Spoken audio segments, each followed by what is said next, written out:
अस्सलाम वालेकुम नाज़रीन, सोशल ट्विटर में आपको खुशामदीद कहते हैं। वसीम बादामी का हुआ एक अहम राज फाश। जो बात उन्होंने सबसे छुपा रखी थी, सोशल ट्विटर ने किया उसे एक्सपोज। ARY न्यूज के शो 11th आवर के मारूफ एंकर पर्सन और रमजान टीवी के होस्ट वसीम बादामी की दूसरी शादी हो चुकी है, लेकिन वो उसे अब तक मंजर आम पर नहीं लाए।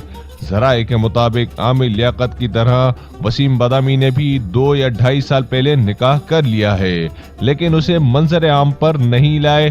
ताहम अनकरीब ये इस राज से खुद ही पर्दा उठाएंगे। मजीद इस तरह की न्यूज और अपडेट के लिए हमारे चैनल को सब्सक्राइब करें और साथ ही घंटी के बटन को दबा दें ताकि नई वीडियोस की अपडेट सबसे पहले आपको मिल सके।